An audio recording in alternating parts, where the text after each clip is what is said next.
Howdy from Texas. This is Ocelot. I've been riding a motorcycle for 2 years, and I'm sharing my journey. This ride will visit buildings in Greenville, Texas that are listed in the National Register of Historic Places.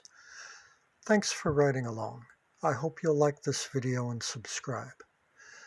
Some of these buildings are well maintained, and some are in poor shape at present, but you can still see the memories of history in them. My descriptions are based on their forms in the register. On the right is Central Christian Church. Built in 1899, this is a recorded Texas historic landmark. It's a 2-story, late Gothic Revival brick building that retains a high degree of integrity. The architect, James Edward Flanders, was significant in Texas during the late 19th and early 20th centuries. It's been in continuous use by the same congregation since its founding. Just a block away is the Cadillac Hotel, originally named the Washington Hotel. It's currently empty and in disrepair. Built in 1926, it was the tallest building downtown at the time and was integral to Greenville's development during the first half of the 20th century.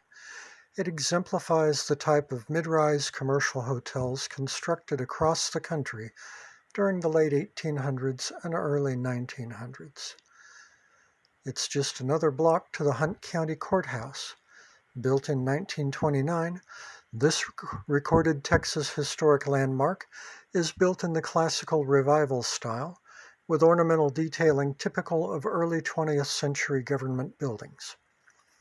Its rectangular massing blends in an Art Deco influence. The courthouse maintains all aspects of its historic integrity, standing in excellent condition with few alterations over its 90-year history. It's still the county courthouse. Several blocks away to the north is the William and Medora Camp House.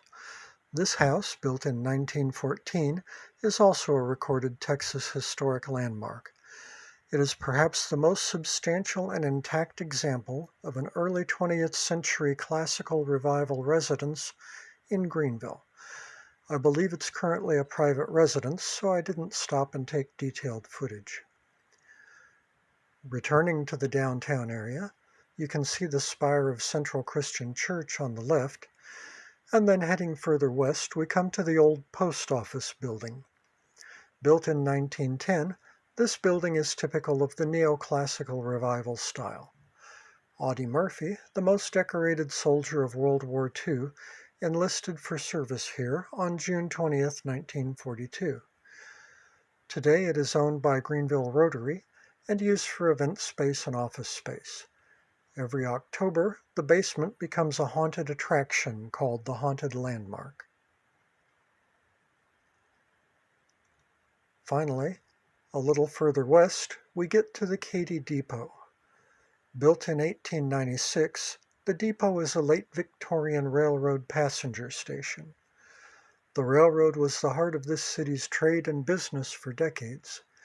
The depot had great significance in the lives of Greenville residents during the 70 years it was in use. It was a railroad museum for a while. It's unused now. I hope you've enjoyed this ride through a little history in Greenville. My descriptions of these places are based on their entry forms from when they were submitted to the National Register. Thanks for riding along. If you enjoyed this video, please like it and subscribe. This is Ocelot. Stay safe and ride happy.